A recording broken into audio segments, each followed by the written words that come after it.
Dictation will start in 5 seconds.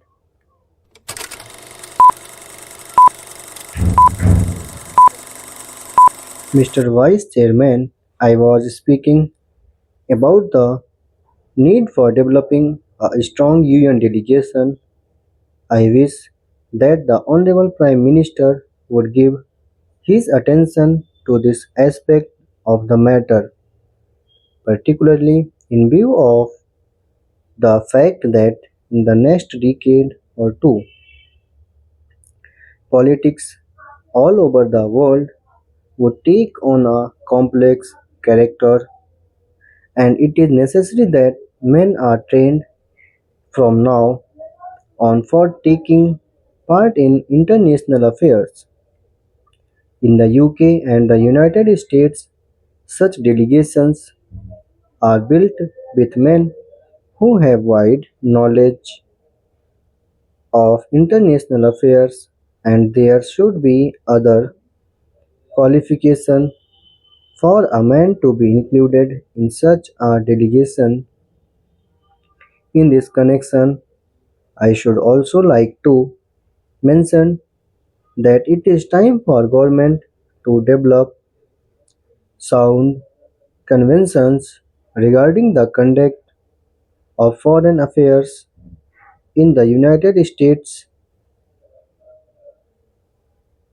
they have accepted the principle of bipartisan consultation on important affairs of policy. For example, when President Kennedy stood for election, President Eisenhower, even during the period of the conduct of the campaign of President Kennedy, kept him informed about major developments in foreign affairs. We have seen our government sending troops out of this country to the Congo, and at that time I had raised the point that before troops left our country for any assignments of an unusual character like to Congo assignment, member of the opposition should be informally consulted.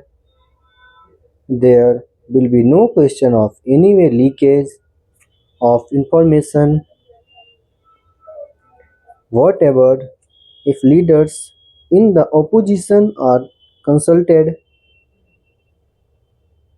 on important aspects of foreign policy.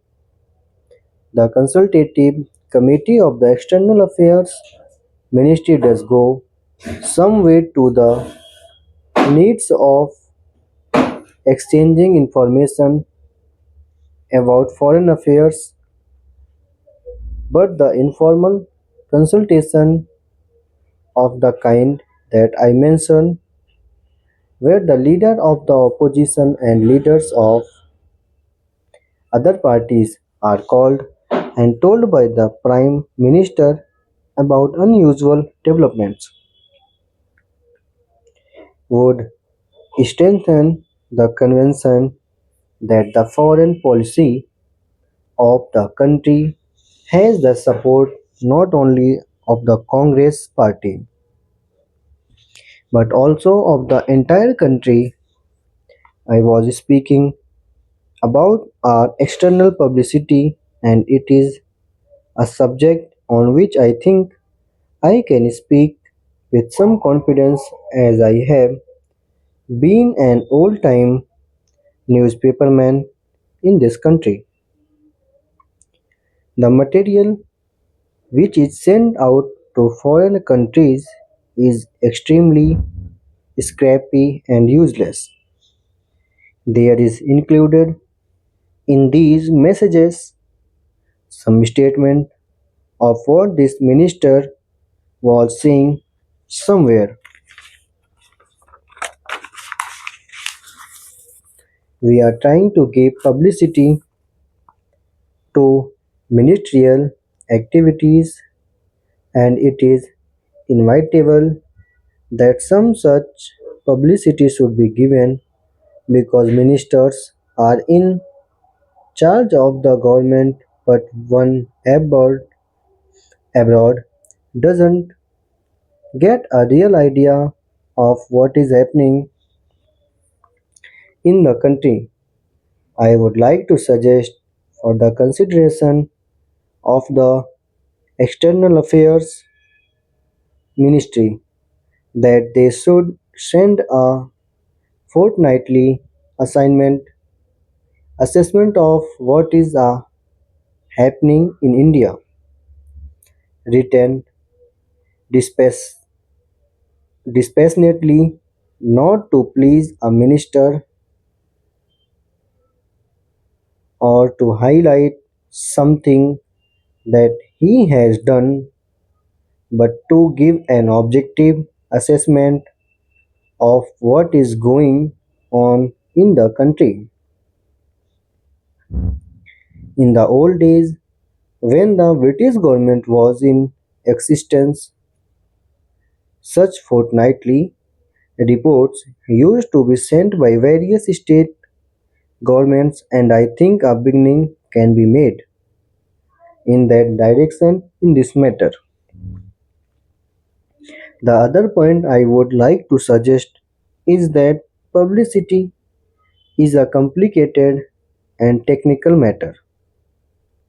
The Foreign Service, as it is constituted today, does not have sufficient training in publicity.